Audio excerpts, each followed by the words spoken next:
you, George, and it's all yours now. All right. Thanks so much. I really appreciate that. I assume you guys can hear me okay? That's fine, George. All right. Let me go ahead and share a screen here. And the host needs to allow me to share. Oh, sorry, just a second. Let's see here now. There you go. You should be good now. All right. So with any luck, you can actually see a slide at about right now. Can you see a slide? Yes. All right. I have it. Excellent. If it decides to go into not presentation mode or something weird happens, please speak up and let me know, so I'm not just talking to a blank screen or something else. So good evening, everybody. My name is George Zafiropoulos. I'm KJ6VU. I'm down here in Almaden Valley, and I couldn't make the long drive to Palo Alto today, so I apologize for not being there in person. But it just logistically, I couldn't make it with work and all today. So thanks for letting me connect in via Zoom to do the presentation tonight. So let me tell you a little bit about myself, and then we'll get into the presentation. So I was licensed back in 1972. I can't believe it. I'm coming up in my HC. Is there an HCWA? If there is, I'm almost one. So November will be a big 5-0 for me being a ham, which is unbelievable. Most of my activities are a combination of repeater building, portable HF operating. I do a lot of building. I have kind of a weird collection of interests in amateur radio. I'm the host of a audio podcast called the Ham Radio Workbench Podcast, and I also have made a couple different ham radio products over the years. I make a line of portable HF antennas called Pactena that we'll talk about this evening, and I also have made a series of repeater control systems that have been widely used by a bunch of link network repeater systems all over the country, and that's a whole nother topic and a whole nother presentation, which we'll not do this evening. So my original station back in 1972 was a Drake R4B, which is a fabulous receiver, especially at that time, and a Johnson Viking Ranger. And that was the world's heaviest 75-watt radio. The thing weighed a ton. I can't believe I managed to get it in the house, let alone on a desk, and somehow the darn thing worked. And I managed to make contacts way back when I was a novice. Today I have more radios than time. I have a whole bunch of different HF radios. Probably my main home station HF radio right now is a Flex 6400, which I like quite a bit. And I have a whole herd of QRP portable radios, including a Lab 599, a IC705, and a KX2. And if you want to get into the subtleties of the differences and why is one better than the other, we can debate that all night long, and everybody would have 5 opinions, and that's always a fun topic. So we might touch on the radios at the very end of this presentation. So if you've never heard of it, the Ham Radio Workbench is something I'd love for you to tune in on. I started doing this podcast with my good friend Jeremy, KF7IJZ, back in 2016. And we set out to do 10 episodes and call it a wrap. Since then, we've done a total of 150 episodes, so it kind of went a bit longer than we planned. Each show is supposed to be 1 hour long. They tend to go 2 to 3 hours. So, you know, that's what happens when you get a couple of hams together. You can't shut them up and they just talk on and on about nothing. That the podcast is primarily geared towards technical aspects of amateur radio, which means hands-on building stuff, test equipment, some operating. We a bunch of us who do the show are avid portable operators. So if there's any operating thrown in there, it's usually portable operating. We've done build projects. We've put kits together. We've sold circuit boards through our website, and try to encourage people to build stuff. And if you want to check it out, you can get it on any podcast player. So Apple Podcasts or Stitcher or Podbean or whatever you like, or you can go to our website at hamradioworkbench.com and all the episodes are there. So you can subscribe and go ahead and download it. So would love to have you do that. So today, what I'm going to talk about is portable operating, and very specifically portable antennas for HF operating. And this presentation is kind of a weird combination of 2 different angles on the subject. One aspect of it is kind of the origin story of how I wound up designing the Pactena. and what the kind of loony design criteria was behind designing the antennas. And the other angle on this presentation is a little bit about antenna theory. So for those of you who have been hams for quite a while, a lot of this is going to be very old news for you. And you'll look at it and go, yeah, I knew that stuff 20 years ago.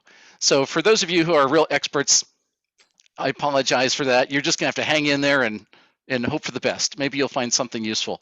If you are a brand new ham, or better yet, even you are a licensed ham, but you've never done any portable operating and don't know where to start, then this presentation is kind of for you. So when I started this whole antenna design project some years ago, I'd been doing portable operating quite a bit. This is before POTA and SOTA was a thing. And I always liked backpacking. I always liked portable operating. I kind of like to combine the two together. There's a lot of times when I like to operate in the field besides that stuff. I love field day. It's my favorite event. Now SOTA, POTA is a lot of fun. Taking driving trips or flying somewhere on a vacation, it's fun to take a radio with you. You can take super great radios these days that are very compact and very performant. So what the heck? So now there's all kinds of reasons to take antennas and radios with you when you travel. The challenge with all this stuff is the antennas tend to be kind of big and heavy. So that's a problem. So the radios are nice and compact, but laws of physics, 40 meters is still 40 meters long, no matter how whatever you do with it. So how do you really come up with a portable antenna that's reasonable to tote around? This is kind of my typical local operating. This is up in the Santa Cruz Mountains. So one of my favorite trails. We were hiking up the trail, and when we got to this little rise, there was a park bench at the top of the trail. So this is my idea of roughing it when I'm on a little bit of a trail hike. So this would be a great spot to do some operating. A few years back, my main portable radio was a KX3. KX3 is a wonderful radio. And it's probably one of the very best performing portable radios you can get. By today's standards, it's also a little bit bigger and heavier than a lot of other radios. If you think about it, something that big is big and heavy. It's hard to imagine. So if you really want a top performer, this would be a good choice. But you can go smaller and lighter and get kind of just as good performance for the most part. But anyway, I love this radio, using it on a lithium iron phosphate battery and using some RG316 coax, tiny stuff, to a wire antenna that basically was thrown up in the tree. So this is an end-fed half wave. You can't even see the antenna. It's up, headed up towards the tree. So that's kind of my typical view when operating portable. Now, to do all this stuff, when I started out doing serious portable operating, I looked at all the antennas on the market and wound up buying most of them. So I'm not going to tell you which one of these I own or don't own, or which ones I like and don't like, but let's just put it this way. I own most of these, or used to own most of these, and my kind of universal summary on all this stuff is, man, that stuff is big and heavy. Now, if you're going to drive to the park and you're going to carry your antenna 50 feet and set up at the park bench, these are fine, from a convenience perspective, no big deal. But if you're going to put your stuff in a backpack and you're going to go walk a few miles or on a backpacking trip and walk several miles over several days, there's no way you're going to carry most of this stuff. It's just way too big and it's way too heavy. The other problem you tend to run into is everybody's idea just about of how to make a compact portable antenna is to make it physically small and compact, which means also you're going to sacrifice performance. And so I always felt that most of these antennas were not only too big and heavy, but they were also inefficient. They sort of lacked performance because they were physically shortened by using a lot of inductive loading to mechanically make them shorter so the radio is happy, but the performance of the antenna was marginal. And I'm primarily operating on 20 and 40 meters. And on 20 meters, a loaded antenna is less than ideal, and on 40, it's really bad. So that's kind of a problem right there. So, what are you going to do? That was sort of the conundrum. Well, I got to thinking, one of my very favorite antennas that I ever used for portable operating was one of our field day antennas. And in my club, we're fundamentally lazy. And so our goal was to figure out how do we set up our field day station as quickly and easily as possible. One of the antennas that we use for many, many years is a fiberglass pole with a wire radiating element that we just pull up the side of the antenna. So we get about a 30-foot fiberglass pole, we tip it up, guy it, and with a wire just sort of dangling down the side of it. And at the base of the antenna, we have a little plastic ammo can. And inside that box, we have an SGC 237 random wire tuner. And then we take about a dozen radial wires and spread them out on the ground. With that antenna, we can work any band and not have to do anything except power the tuner. And it's great. It takes us about 15 or 20 minutes to set it up and about 10 minutes to pull it down. We're on every band, on any radio. It doesn't matter because it's RF sensed and auto-tuned. So this was a real hit for a long time. It probably gave us pretty good performance considering the ease of setup. So this was kind of my first inspiration. I wish I could have like that antenna, but lighter and smaller and more portable. The second inspiration for coming up with the portable antennas was a book by this guy, Ryan Jordan. And so Ryan's book has nothing to do with radio. It's a backpacking book.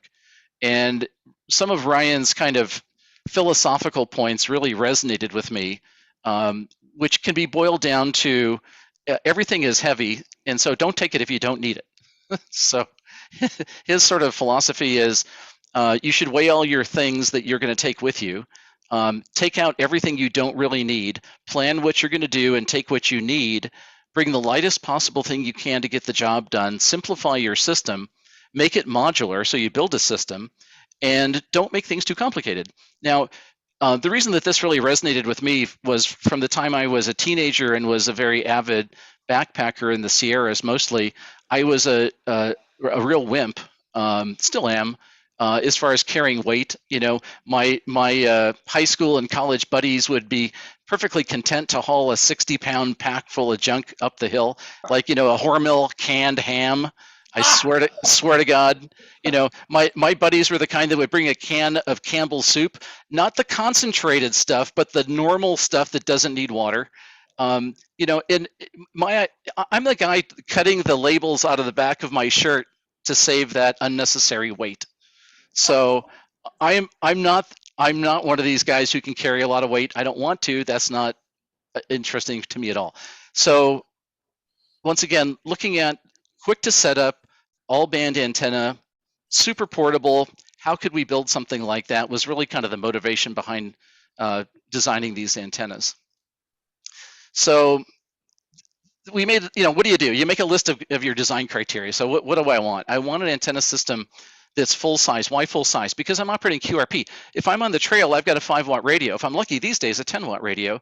So I really need a full size antenna. If I'm going to operate 40 meters, I'm not going to operate on a 4-foot stick with a gigantic loading coil in the middle. Aside from the fact that that thing is kind of heavy, it's very inefficient because it's a highly shortened antenna. So that's really not a good choice for a QRP portable operating. So I want something that's full size and efficient. I want it to be built out of lightweight components. Now, as a backpacker, we are completely neurotic and gear obsessed, almost as much as ham radio operators are, but about slightly different things. You know, if you can make the thing out of some kind of titanium material, you'll do it, right? So backpacking is these days is very technical and very optimized around super duper lightweight and very robust stuff. So those were really key design criteria. The system had to be modular. It had to be modular because I might want different antenna configurations. If something breaks, I want the flexibility to deploy a different kind of antenna configuration. I wanted it to be very easy to set up and take no more than 5 minutes from the time that I started until the time that I'm on the air. 5 minutes, that's it. If it takes longer than 5 minutes, I'm losing interest. I don't care. Especially if you're on a backpacking trip, because the last thing you're going to do at camp is spend an hour setting up your big antenna. Aside from the fact you don't want to carry it, you just don't want to spend the hour. You could care less. You know, 5 minutes on the air or forget it. So that was kind of the backdrop. But I was kind of in a quandary. What in the world am I going to do? You know, what can I buy that does that? I can't find anything. What can I build? So I settled in on 2 fundamental things to start with. Number one was the only radiating element that would make sense to me is wire, because with wire you can make a full-size antenna, so you get the efficiency.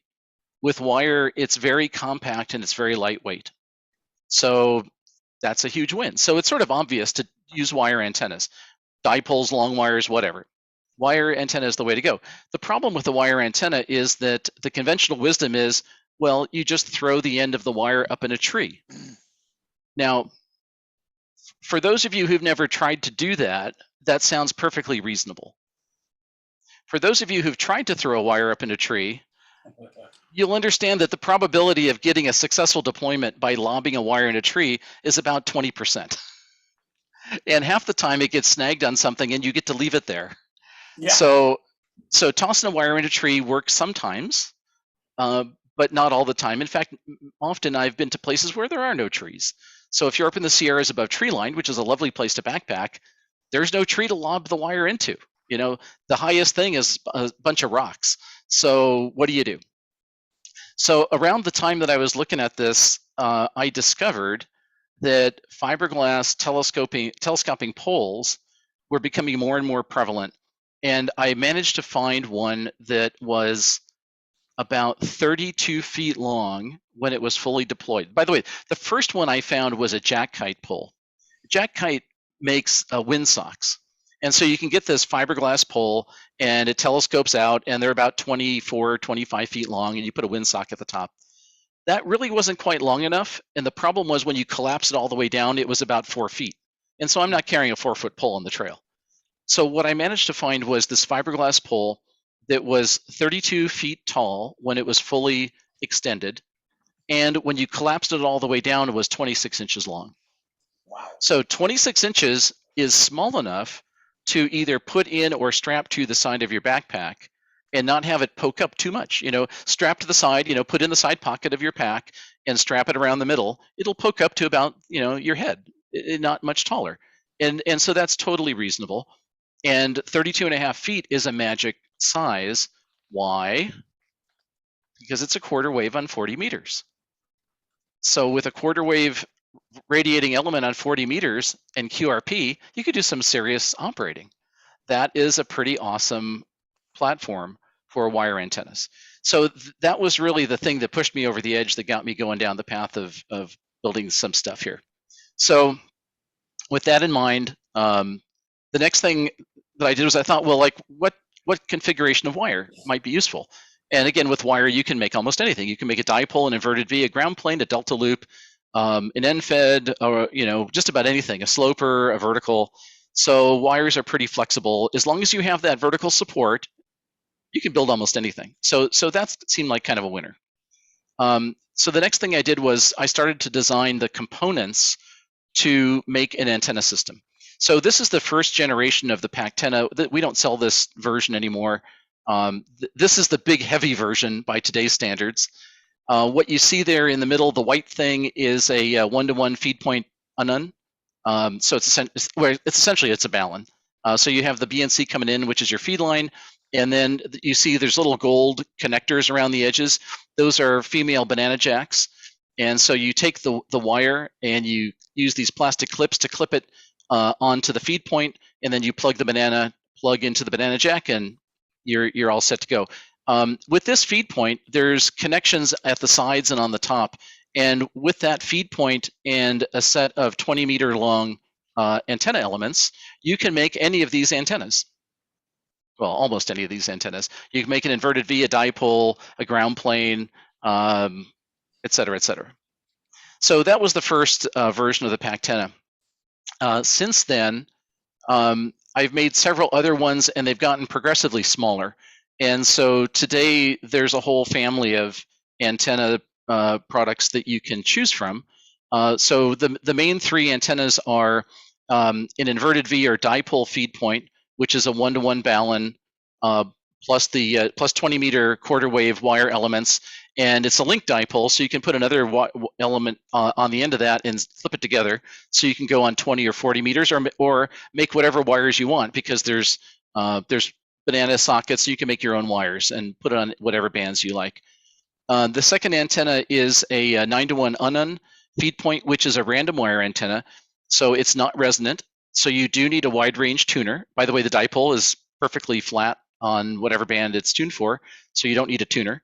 The 9-to-1 feed point requires a tuner, a wide range tuner, and with that, and about a 30-foot wire, you can run any band from 80 meters on up. It's a little finicky on 80, but it's great on 40 and 20 and 17 and 15 and all the other bands.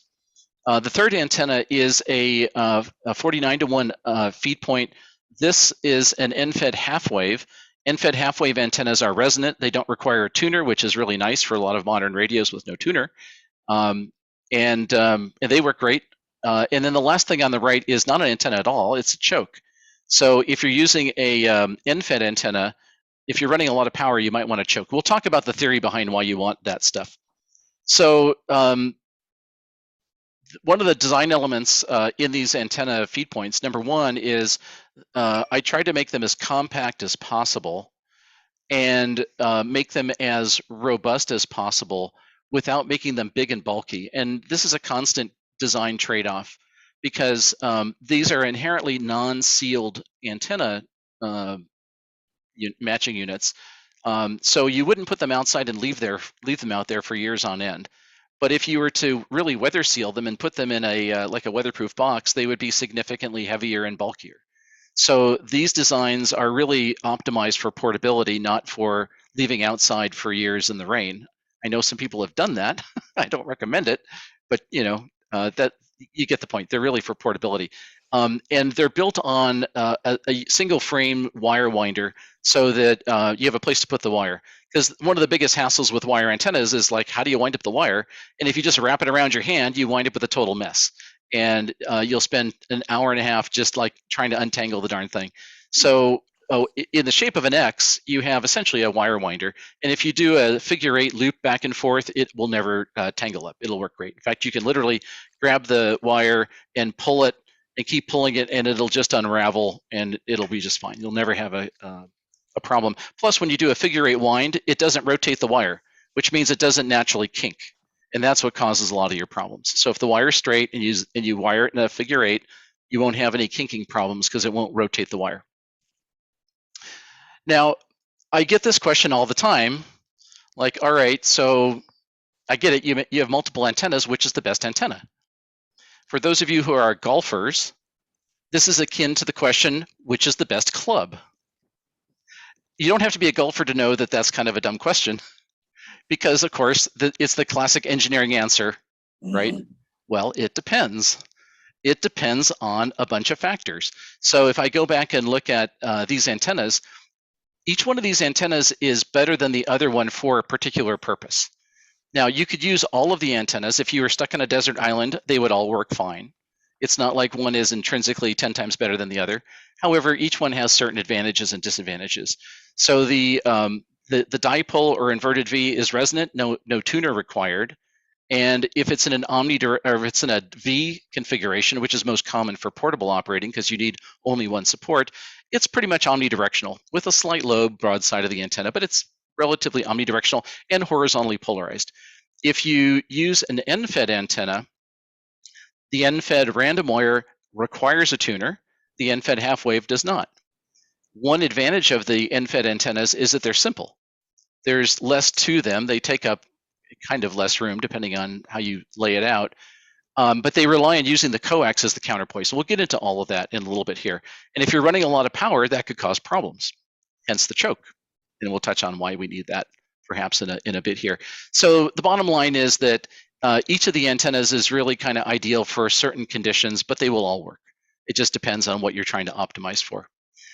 If you want to find out more info about this stuff, rather than giving you just the huge shameless plug here, I have an amazing group of YouTube followers, not followers of, but they're customers.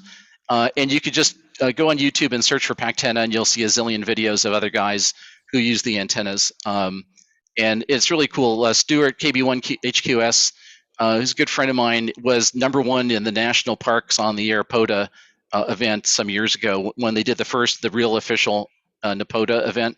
He came in #1 in the country, and he's uses the Pactena about 80% of the time, even today. I just got an email from him this week, and we're talking about some new stuff. And so he uses it mostly. Mike K8 MRD does tons of videos. He just did a video on a new Pactena. He's about to publish it. He hasn't published it yet this week.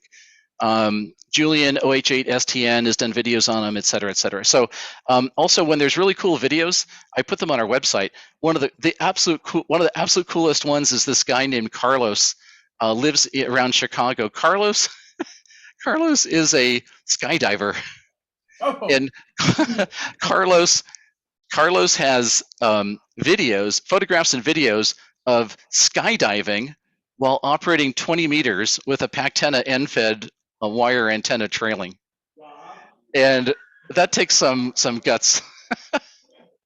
So anyway, it's really fun to see what people come up with, how they use this stuff. Now, one thing I also want to mention pretty quickly here is there's no pixie dust, there's no magic, there's no secret formula. Everything that I've built in these antennas is well-known standard stuff. You could build it yourself.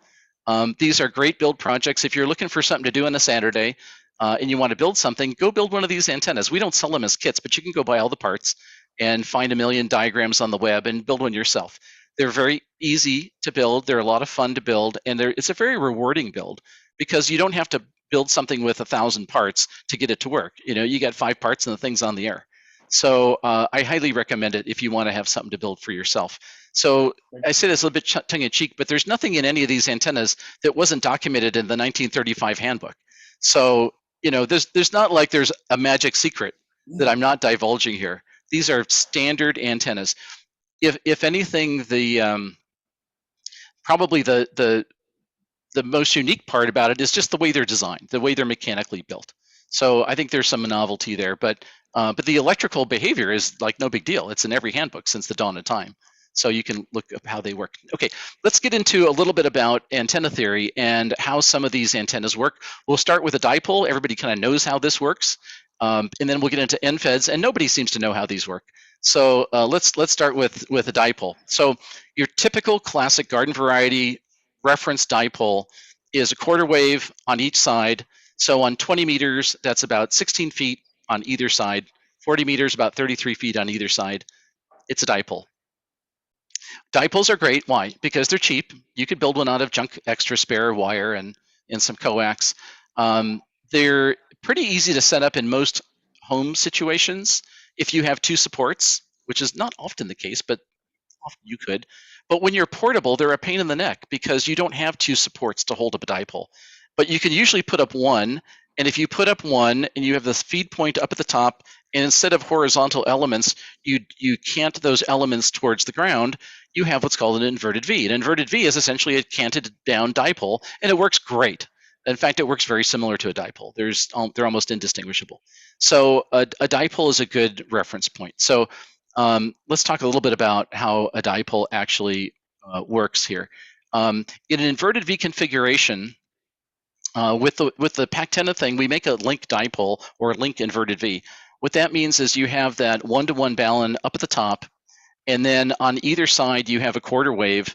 And the way we build it, we build multiple 20-meter elements. So if you put 20-meter elements on each side and then 2 more 20-meter elements, you have a link in between. If you connect those 2 wires together with the little connector, you have a 40-meter antenna. If you disconnect them, you have a 20-meter antenna, and the lower segment is part of the guying system that just holds it in place. So that makes it a very easy antenna to get on multiple bands, no tuner required, fairly broad band. Great antenna. It's also a great antenna if you're running power. If you're running 100 watts portable or even 50 watts, an inverted V is a great antenna because it's resonant. You're not going to have a lot of energy coming back from the antenna if it's cut to the right frequency. So when we made these antennas, each of the wire elements is finished off at the end with a strain relief loop and then a connector. So essentially, we take the wire, we crimp a ferrule on it, which is just a metal sleeve, and then that loop is clipped into the plastic carabiner. And then the little wire that dangles has a male or a female gold banana plug or jack on it. And it's those connectors that we use to make the RF connection between the feed point and the wire or between the wires. This is a little bit closer view of what that link looks like. So here you can see the plastic carabiner, which makes for a very handy insulator. And then the banana connectors just plug together. We put heat shrink over those connectors to provide strain relief because you don't want that little wire wiggling around and breaking off inside. And we use gold-plated banana connectors because they have a high surface area and a low connection resistance. And so if they get dirty out in the field, it'll still probably make a good contact because there's a fair bit of pressure from the springy part of the banana, and there's a high surface area. So it's not like a power pole, for example, has more of a point contact or like a little bar contact as opposed to a full sleeve contact. So these are really better for this kind of an application. A variation of this antenna would be to use these same 20-meter elements in a ground plane. So with a 30-foot or 32-foot fiberglass pole, you can make a 20-meter ground plane if you want to do a vertical that's resonant. So those are some typical kind of resonant dipole, traditional kind of antennas.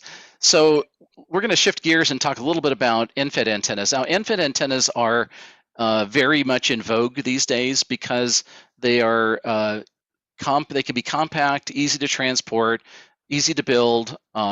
They work pretty well. The weird thing to me is when I was a ham, like a novice a long time ago, nobody ever used end-fed antennas unless you're on a farm. You know, if you're in the middle of nowhere, Kansas, and you had nothing but acreage, yeah, you probably had an end-fed antenna. In fact, maybe multiple end-fed antennas. But in an urban, suburban lot, probably not. You tended to go more for more compact resonant antennas. But there's a big resurgence of interest in these antennas, especially for portable use. The most important thing to understand with an end-fed antenna is what is the antenna's impedance and why is that important and what do you do about it in case it's not what you want? And so that's what we'll get into here. So let's start with our friend the dipole. So if you make it a classic dipole, quarter wave on either side, so half wave dipole, the characteristic impedance at the feed point of a half wave dipole is about 72 ohms. Now, most of us who think, well, I can put up a dipole and I can feed it with coax, plug it into my radio and it'll work fine, right? And the answer is, yeah, it'll work fine. But it's 72 ohms. But my radio wants 50 ohms. The coax is 50 ohms. Well, 72, 50, close enough. You know, you'll have a little bit of an SWR, but not enough to write home about. And it's really fine. You don't need a tuner really for this. You can just trim the antenna a little bit and life is good. But it's 72 ohms at the feed point. Now, what happens if you start to move that food point? What happens if I have food on the mind? What happens if you start to move the feed point towards one end of the antenna? What happens is as you move the feed point in either direction, the feed point impedance starts to go up. The more you move it towards the end, the higher the impedance gets. And it's not linear. It really goes up pretty dramatically as you get to the end of the antenna. And in fact, if you went to the extreme end of that half wavelength of wire, you would have the highest feed point impedance of this kind of an antenna. And it would be somewhere in the range of about 3,000 to 5,000 ohms. So an end-fed half wavelength resonant antenna feed point is like 3, 4, 5,000 ohms. It's pretty high. Now, there's two things that happened here. Thing number one is, wait a minute, my transmitter wants to see 50 ohms, my coax is 50 ohms, but now the darn antenna is 4,000 ohms. That seems like a problem, and you would be correct, that is a problem. You would wind up with a very high SWR, and that would not be good. The other thing you might start to ask yourself is, what the heck happened to my counterpoise?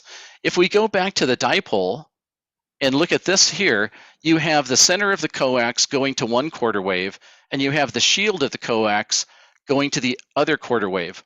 That shield side is effectively the counterpoise of the antenna. You know, RF is essentially a high frequency AC signal. It's a voltage potential. It has to have two elements, and then that energy gets radiated. Well, if you slide this coax all the way to the end, where did the counterpoise go?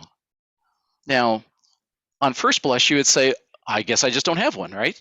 And the answer is no, you do have one, because RF is going to find a path to something, whether you want it to or not. This is physics. This is not, you don't get to decide. It decides for you. And so what happens is the coax cable becomes the counterpoise. It becomes part of the radiating antenna system. Now, that's great if you want that, and it's not so great if you don't want that. So it depends on what you're doing. You may or may not want that effect. So let's talk a little bit about how do you tackle these two problems. So problem number one is, how in the world do I bring this impedance down to something usable like 50 ohms? And the answer is very simple. Well, we need a transformer. We need a transformer to transform the impedance from, let's say, 4,000 ohms to 50 ohms. So I need a pretty high transformation ratio. The second thing is, where's the counterpoise? And as I said, well, it's there. It's just may not be where you want it to be. So let's talk about what happened to that. Now, an end-fed random wire antenna, well, I'll go through both examples of an end-fed random and a half-wave. End-fed random wire antenna, I said, is not resonant. It does not, under any circumstance, match the transmitter. Requires an antenna tuner by design. That's the intent. Now, typically, the transformer in a random wire antenna is a 9-to-1 ratio. 9-to-1 because it's a convenient transformation ratio, and that's what you get when you have a certain number of turns in the transformer. So with a 9-to-1 ratio, if your impedance of the antenna is around 4,000 ohms, in gross terms, you can bring it down from 4,000 ohms to 400 ohms ish, roughly speaking, very roughly speaking. Now, if I can get my my antenna impedance now down into the hundreds of ohms, I can use a wide-ranging antenna tuner to tune it down to 50.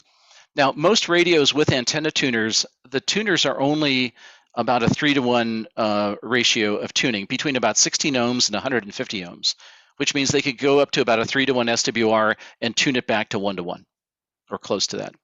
Well, that's 150 ohms max. If I could bring this down to 400 ohms, that's not good enough. So I need a tuner that is wider range than what's in most radios. So a wide range tuner typically is in the 8-to-1, 10-to-1 kind of tuning range. And you can easily find those tuners from LDG or MFJ or Elecraft or any one of a number of vendors. So if you're using this kind of antenna, you have to be very specific that you're looking for a wide range tuner, not a typical tuner inside most radios.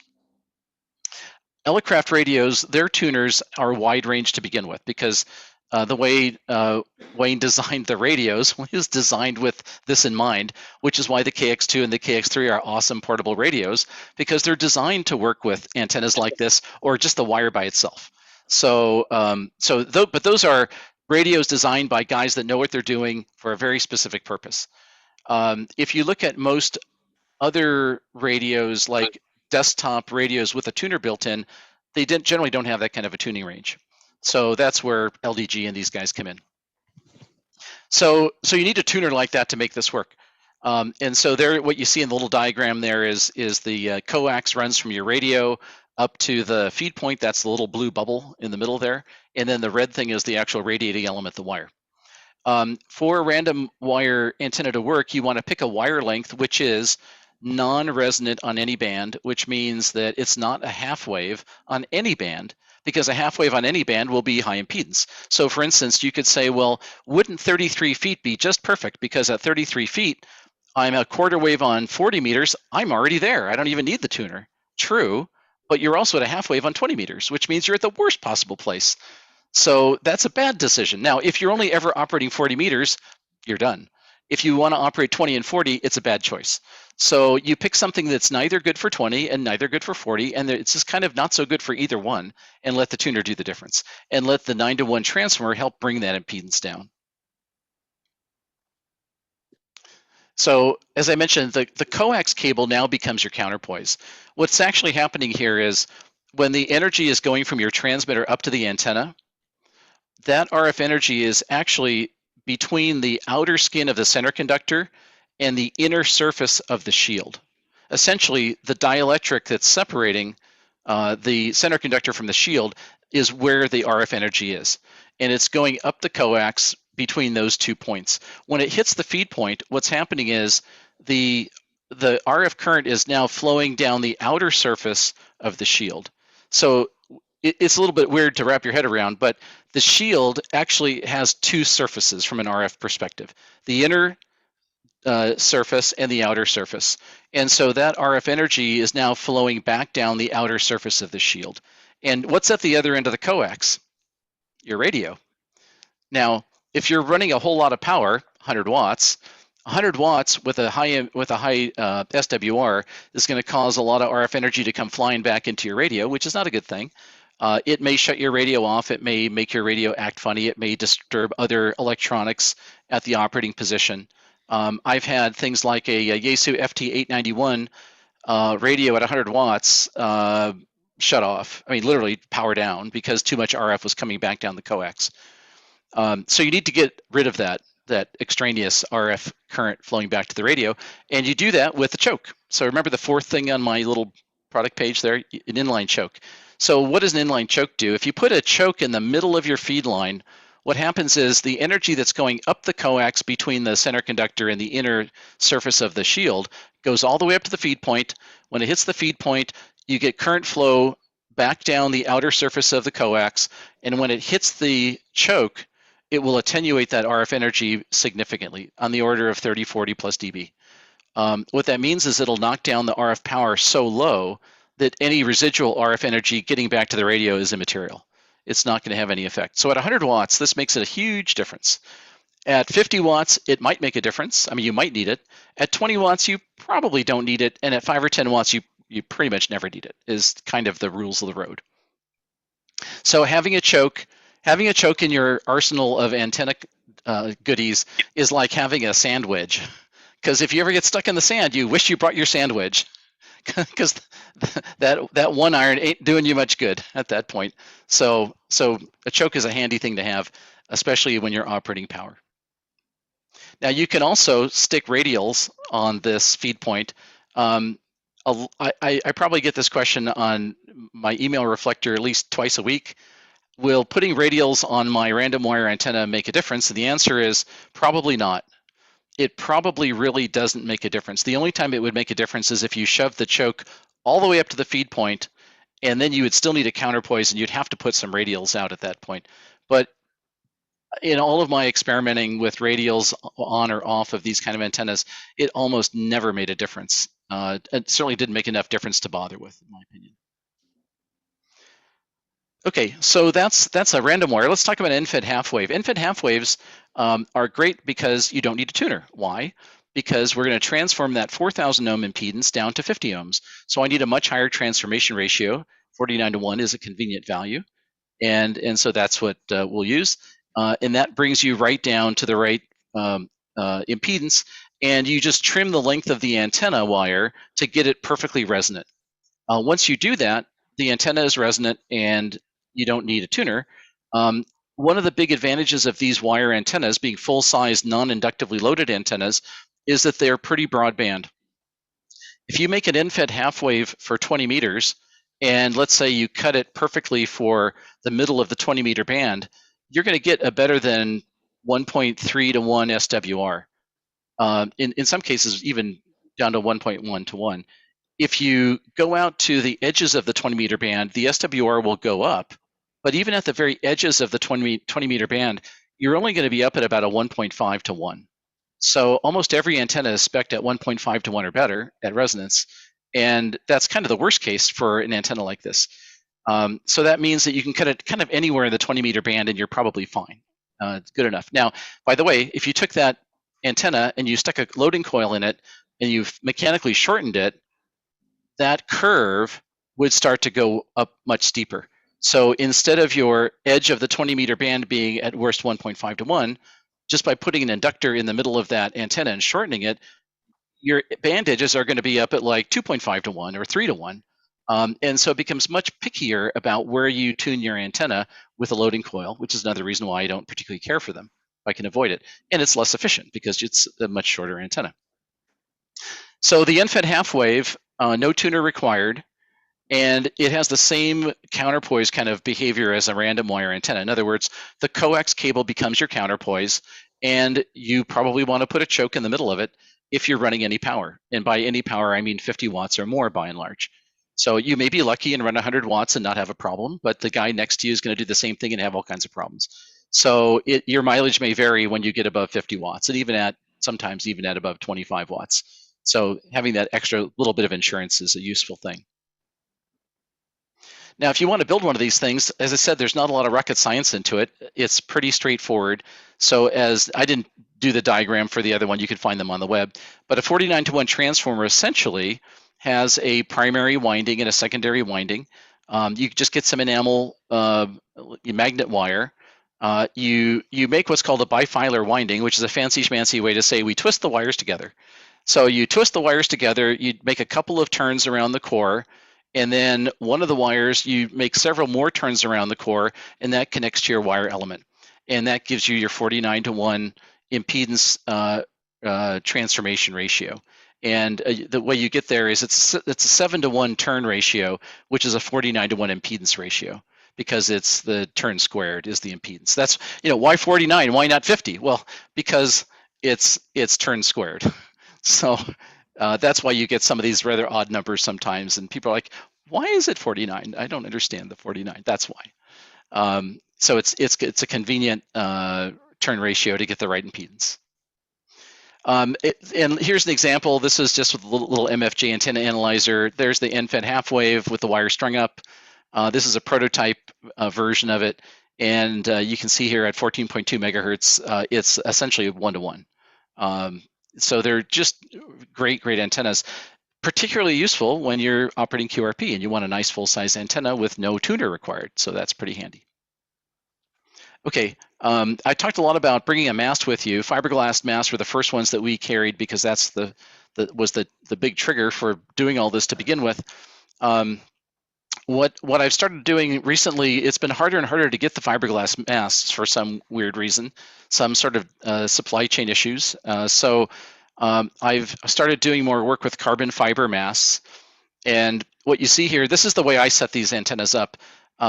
If I'm actually on a trail, I'm not going to take a tripod and a weight bag with me.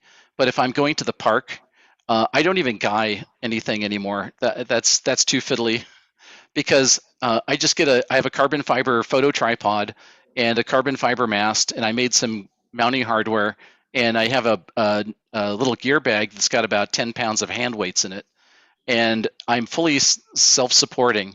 If you take the weight bag out of the equation, the tripod weighs about 1.5 pounds, maybe 2 pounds. The antenna weighs less than 2 pounds. So the whole antenna, and the antenna itself weighs like 4 ounces. So the whole shebang is about 2.25 pounds or 4.25 pounds, everything, including the tripod. So that means you can set it up and you can pick the whole thing up and move it and set it down at a moment's notice. It's just really, really convenient. The other thing that's nice about the carbon fiber mast is that while they're longer when they're collapsed down, they're about 30 inches collapsed, so a little bit longer, but they are half the diameter and half the weight of the fiberglass mast. So mechanically, the carbon fiber masts are superior. Certainly from a neurotic backpacker's perspective, it's a much more desirable mast.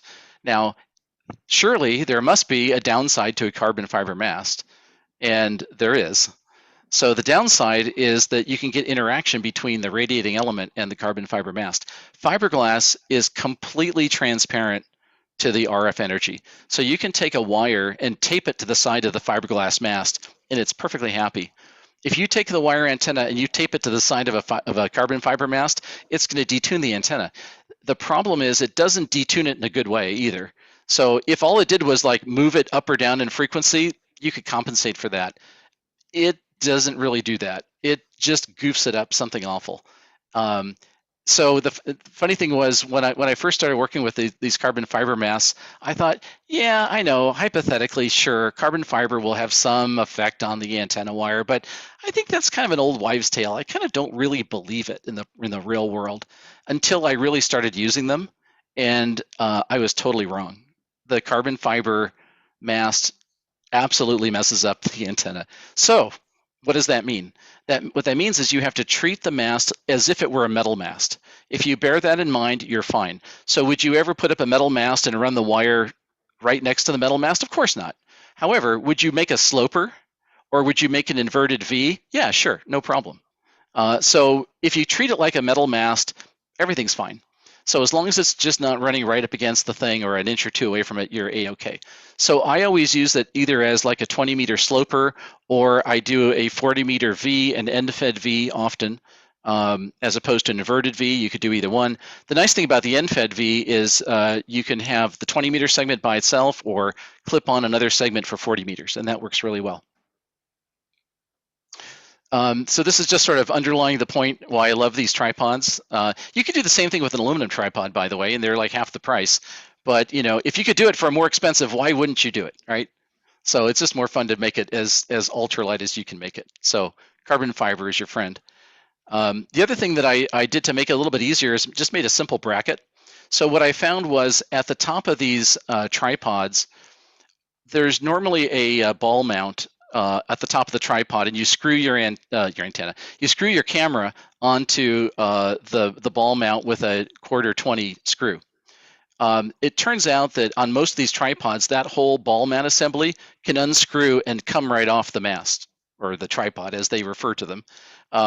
So when you do that, what you're left with is a 3/8" stud poking up the top of the tripod. Well, that sounds like a good mount point to me. So I just made a simple bracket here. So this is a 3/8" hole that just fits over the stud on the tripod, and a wing nut holds the bracket in place. And then I just got some of this PTFE plastic like edging material, just so it doesn't. There's no abrasion on the carbon fiber mast. Just a little bit extra security there. So I made a couple of these brackets, one for the carbon fiber mast and a bigger one for the fiberglass mast, and you just wing nut it on there. That holds the top really nice. And then I put a couple of Velcro straps down below it. So there's usually 2 Velcro straps and then the bracket at the top, and it's really secure. It's not going to go anywhere. It won't flop around or anything. It's plenty secure.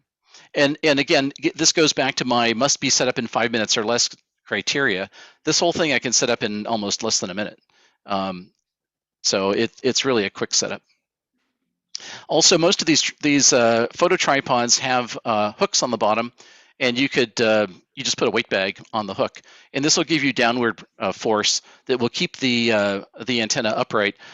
In a light breeze, there's no mass on the pole, so unless you're in a kind of a serious breeze, this will be more than adequate. If you got into a kind of a real breezy situation, like you go out to the beach and the wind picks up, then you could guide the thing if you want to. I would just put a guy ring at about the 8-foot point and just have a low level guy. It'd be more than adequate, and it's never going to go anywhere because there's no mast on the thing. Because the only thing that the mast is holding up is the wire, the end of the wire. The feed point's down by the ground, so there's really no weight up on the pole. The other thing that I do with these, it's very handy, is to put a clip at the top. So at the very top, the tippy end of the mast is very thin and light. But again, it's not meant to hold something big and heavy. It's just meant to hold the wire. And so I put a little fishing swivel and a hook at the top. And this way I can take the end of my wire and just stick it on the loop, or I can drape the wire through the clip if I'm making an inverted V, and it works great. This is what the fancy weight bag looks like. If you have a couple weights you haven't used in 20 or 30 years, I have a perfect use for them. Stick them in a nylon bag and hang them from the bottom of the tripod. Works great. And then this is a little 3-way guy ring thing that I made for it. So like I said, if you need more stability than the weight bag, then you could guy it with some paracord. It'd be fine. Another thing that I built for the mast recently, I'm a big fan of 2-meter single sideband. And so it's important to be on horizontal polarization running 2-meter sideband, because if you're cross polarized, you lose about 19 or 20 dB. So you want to be in the same polarization as the other guy. And so I made this little mount here that velcros to the carbon fiber mast, and it lets you run the feed line up to 1 BNC connector, and then you could take a pair of whips, BNC whip antennas, and screw them into the sides, and now you have a 2-meter dipole.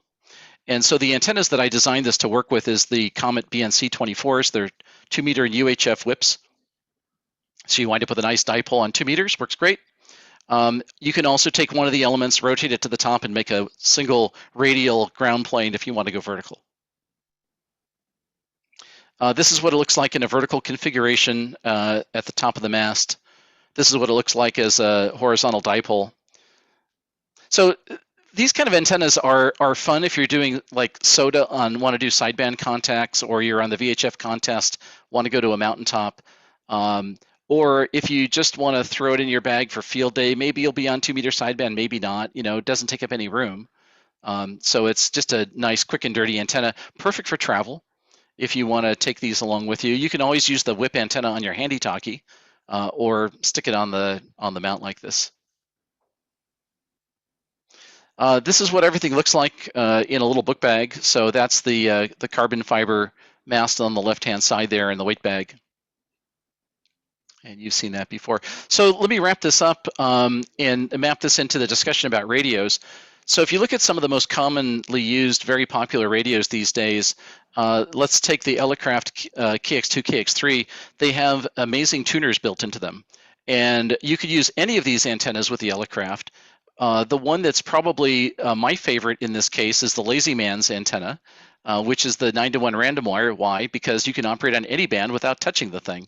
So once you lob that wire up onto the mast or in the tree, then you're good to go on any band. And you can hop around from band to band and just be on the air in any band instantly. So that's my favorite for those radios.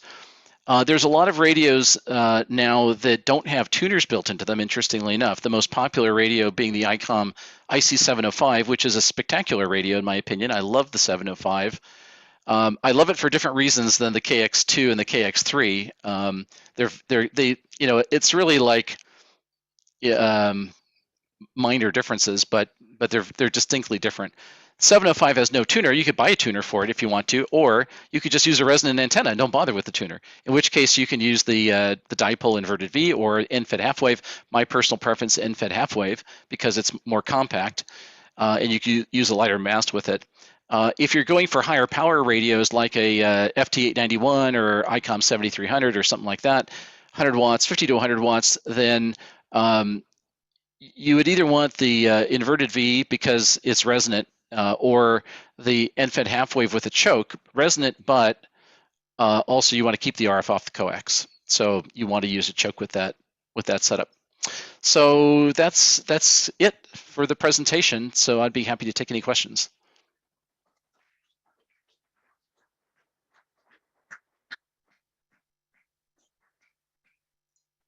That was a great presentation. Very informative. Did you use what do you call it, 3D printer to make some of those wire winding things and connecting things? No, I didn't actually. That's a good suggestion. No, I didn't. The material that's used for that is FR4 PCB fiberglass material. So the reason for that is because the coax connectors and the banana connectors and the toroid at some point have to connect somehow to each other. And so I went with the fiberglass PCB material because I can have everything connect through traces on the PCB material. However, when we make those winders, normal PCB material is 1.6 millimeters in thickness. So that's average. There's some thinner stuff, but that's the typical thickness. So we use 2 millimeter thick FR4. So it's abnormally thicker. You can't see it looking at it on face down, but if you looked at it on the side, it would be just a little bit thicker, and that makes it much stiffer. So it's stronger than conventional PCB material.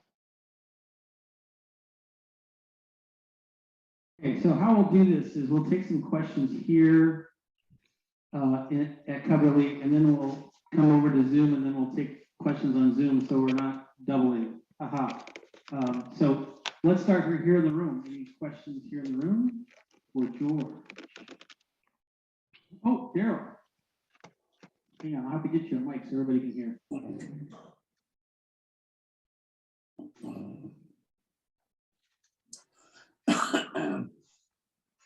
Those folks on Zoom, if you have a question, use a little raise your hand icon if you know where that is, and that way it'll be easier to see you. And Joe, maybe I can have full screen so I can see those hands at some point. That'd be great. Hi, George, this is Daryl. And you had in your presentation mentioned the half-wave end-fed, where you can trim the antenna. Silly question.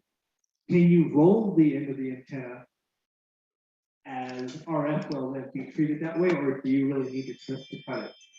So it's a little hard to hear, but I think the question that I heard was, with an end-fed half-wave, can you roll the end of the antenna to shorten it, maybe to go to a higher band? Is that the question? Yes. Yeah, the answer is absolutely yes. You can do that for sure. When you do that, if you said, for instance, I've got a 33-foot, well, let's say I've got a half-wave on on 40 meters. So I've got a 66-foot antenna. And let's say if I were to cut it at 33 feet, I would be a half wave on 20 meters. If you took the 66-foot wire and rolled it exactly to 33 feet, it may not be the right length. You may have to have a little bit more of a wind up of the wire to get it, kind of dialed in. But yeah, you can do that, and a lot of people do that.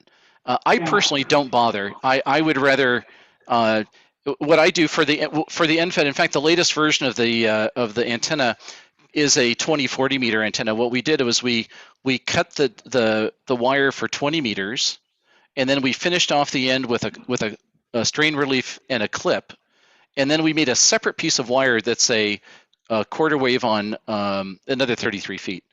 And so what you do is, if you want to run just 20 meters, you just use the 33 feet that's built in.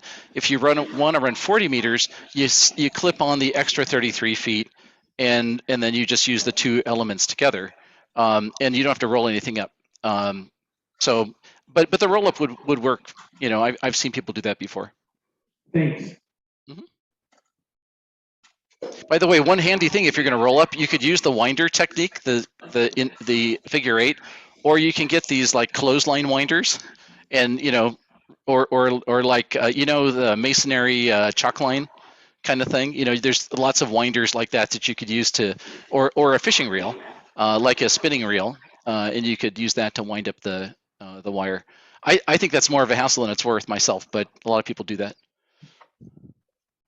Good evening, George. Dave here, K6WA, with a quick question. My understanding is you might be involved with sales of various items that we've observed there.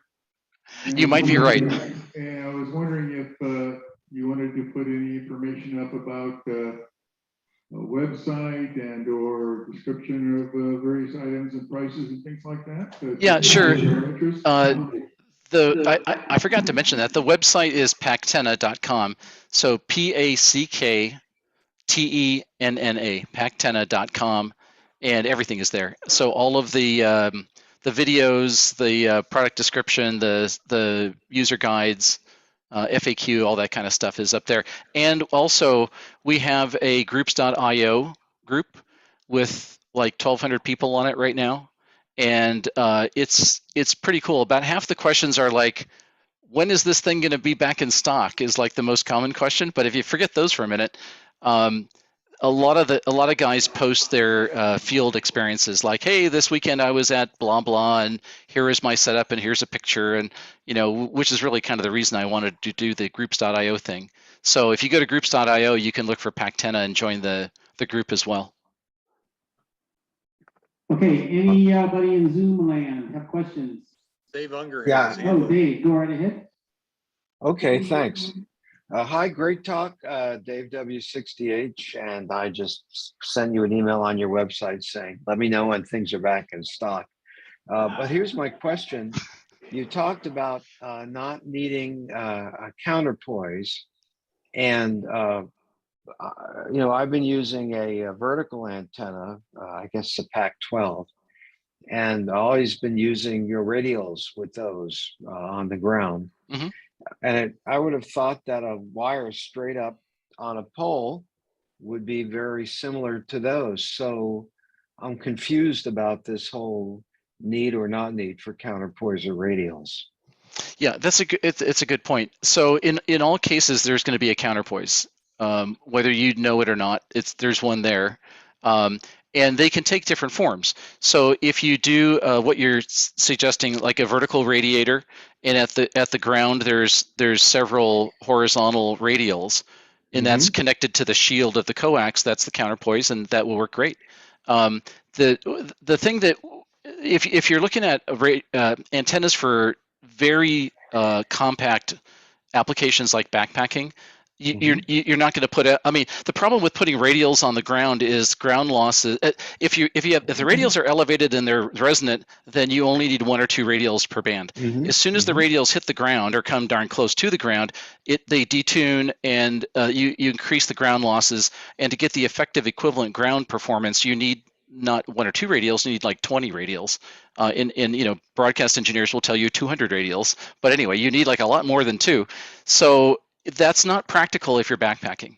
So what is practical if you're backpacking is I have some really thin coax like RG316. It's the same size as RG142, but more robust. And so if I have, let's say, 20 feet of this thin little 1/8 inch wide coax, a feed point, and then 30 feet of wire, that's a much easier thing mechanically to deal with. And so that's why we generally recommend that approach. But the ground radial thing in a vertical is it perfectly a good way to go for sure. So just to follow up, would you then recommend elevating the coax that you're using as your counterpoise? It's a good question. Point? In my experience, you want the feed point to be elevated a little bit. You probably don't want to leave. I mean, I've operated with the feed point on the ground. It works a little bit better if it's elevated at least a couple of feet, but inevitably the coax droops down and is on the ground, and your counterpoise is now on the ground, and that seems to work fine. I really haven't seen a case where elevating the counterpoise coax makes that much of a difference. Fascinating. Thank you so much, George. Yeah. Really enjoy it. I'm sure if you did a model, if you did an actual antenna simulation of like a 3D model of the radiation pattern, it would be different. So part of the thing that you never really know when you see these different deployment techniques is like, it worked perfectly fine for me, and I worked Alaska.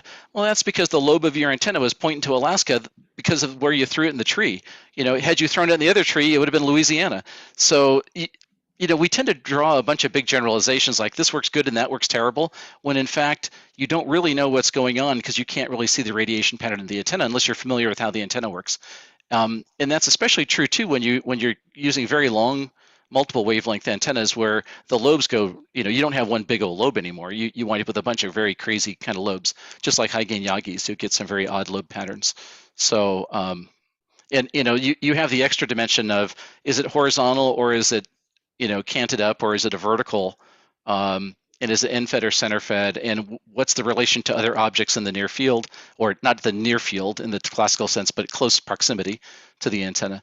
So, you know, all that stuff has some bearing on how the antenna performs. Hey, Thank you. George, I got an idea.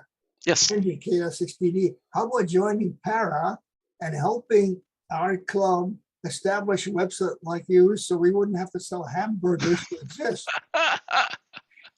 Yeah, you know, what I would be willing to do is donate a Pactena to your next raffle. How's that? There you go. Yeah. Okay. We'll totally take you up on that, George. I'd be happy to do that. Yeah, no Great. question.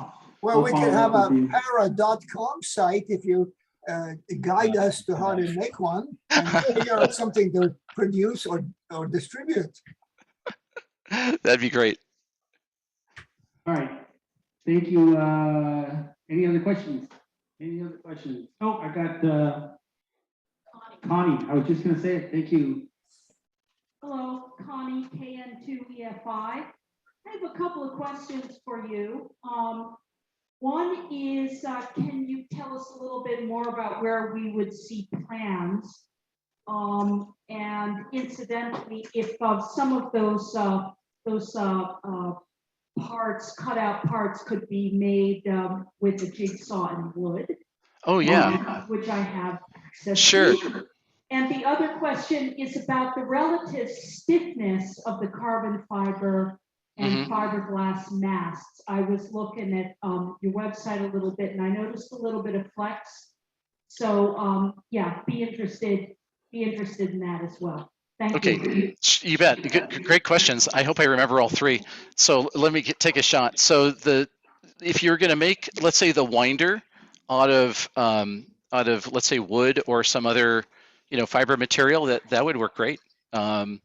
So yeah, you could do that certainly. You know, you would fabricate the feed point a little bit different because you'd have to have a place to like mount the core so it's not just kind of dangling. You know, you'd want to like zip tie it down or come up with some way to like snug it up against the board, and then the connections would be kind of like when we make them, they're like nice and tucked in, and there's heat shrink and all that around it. So you'd have to have some like, you know, tape or something to kind of seal it up.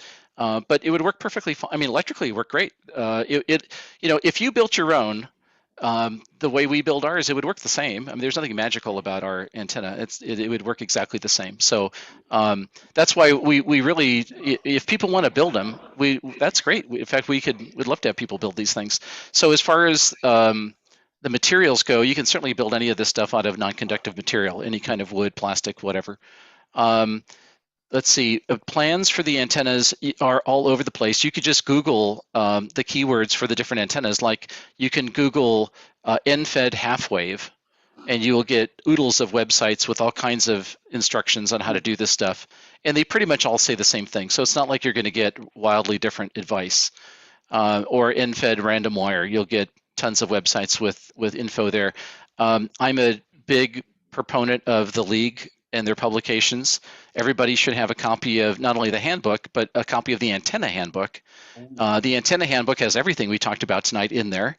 You just have to read it for yourself as opposed to like watching a slide presentation.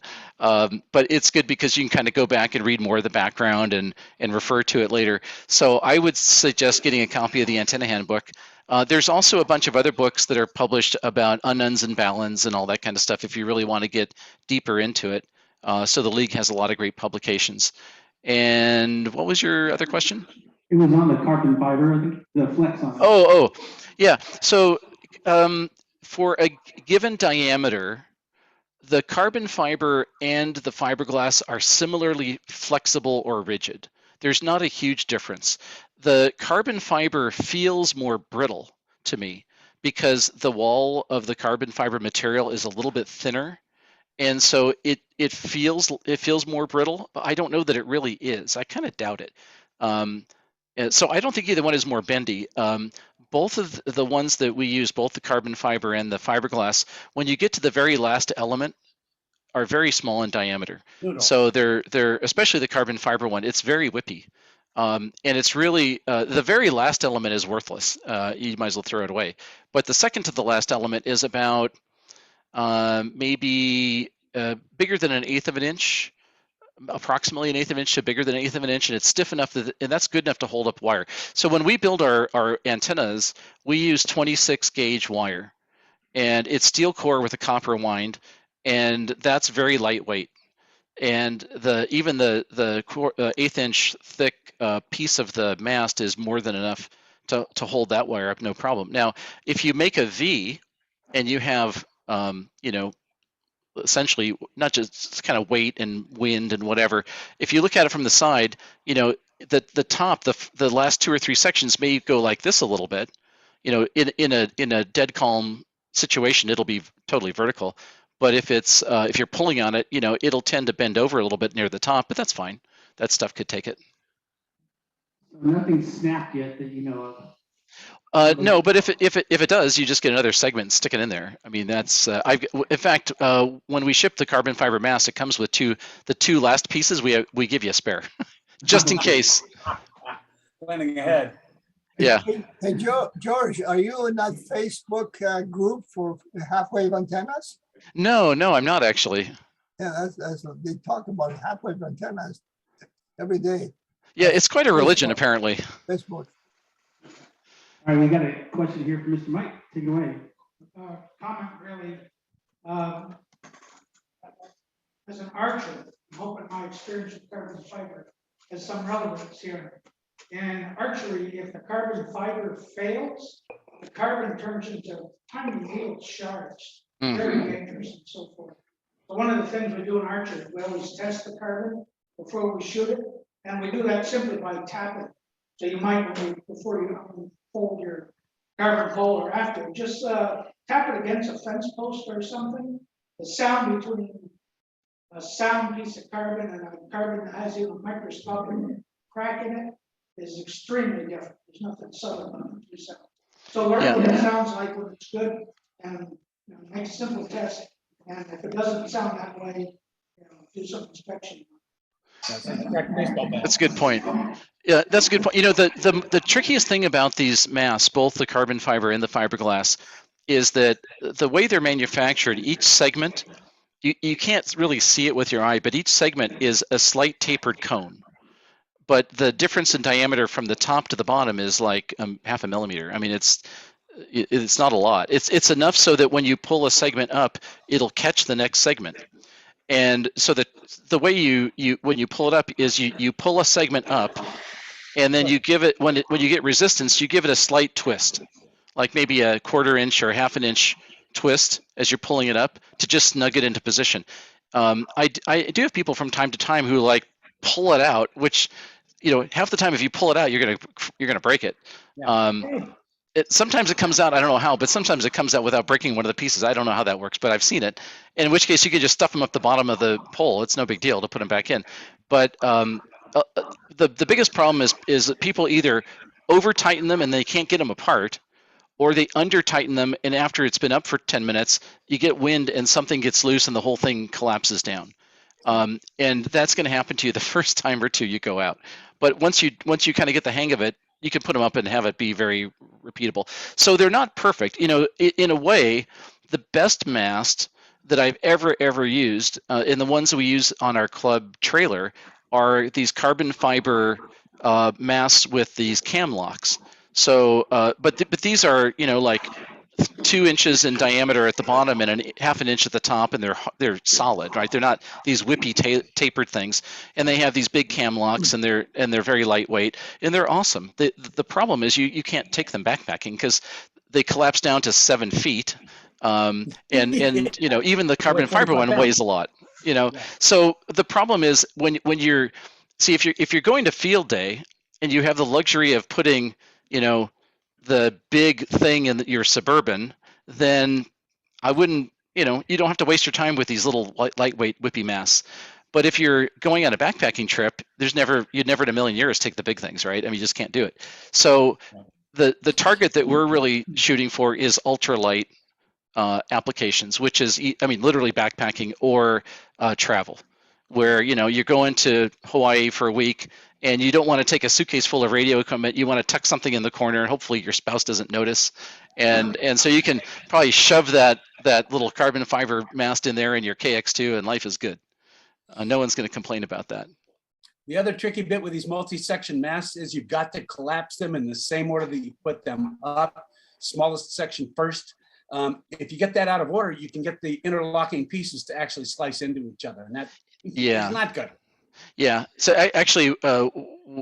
what I do is I have it so that I take the smallest element up first, then the next, until you get to the last fattest one. And when you take them down, I go in reverse order, where the fattest one gets loosened, then the next, then the next, then the next. Halfway up, they finally realize they're coming apart themselves, and they all collapse back down. That usually happens to me, but it works out okay. Yeah. All right. Once they come down in the right order, you're okay. But if not, they'll cut into each other. Yeah. That's kind of ugly. That does happen. Yep. Steve, I think he's got a question here. Go ahead, Steve. Yes, sir. Steve Sharp, WB6KIO. I believe you alluded to an off-center that dipole. And my studies, I remember that I believe the gentleman that came up with the formula to figure out where to put the feed points, name was Wyndham. Mm-hmm. And I'm just curious, have you ever applied that antenna to your situation there? We don't make one of those in volume. We've built one before. We've also built a 20-meter delta loop and some other stuff, but we can't hardly keep up with what we're already doing. So adding more only adds irritation to the community. I'm not a big off-center fed dipole fan. The only time I'd ever use one is if it's the only thing I could put up, and I wanted a multi-band horizontal antenna, and they're fine for that. I mean, that's a way better antenna than no antenna, right? So don't get me wrong, but on the trail, it would not be my first choice, mainly because when you're portable, with an off-center fed dipole, you have to support 2 ends, and that's a hard thing to find. Or you can support just the off-center feed, and then you have one really long element, which is a little cumbersome. If an inverted V that's symmetrical is easier to set up. So I don't see the big advantage to the off-center fed. If I want a multi-band antenna, I just go with the end-fed half wave, and you get the same exact harmonic relationship that you have with a off-center fed. So off-center fed, you get, if it's cut for 40, you get 40, 20, 10 meters. And you get the same thing with a end fed as well, because it's a half wave. Thank you, kind sir. You bet. Thank you for the question. All right, I think we gotta start wrapping it up, but George, one last thing, you might remember a few years back, at Baycom, I presented Parachute Mobile California, I gotta say that now. And, I've talked with, Carlos, last year, and personally, my goal is to do a parachute to parachute, so we're gonna work on that. Awesome. So here's the deal. If you guys do that, I'll get you a Pactena. You can do a Pactena to Pactena contact. Terrific. Okay. There we go. I would love that. I might take you up on that, so. All right, cool. I think we gotta start winding things up. Should we do a quick break? You got 3 minutes Thank you, before we George. lose the internet. Oh, we're gonna lose internet pretty soon. Appreciate your time. Let's give George a hand. Yeah. Yeah.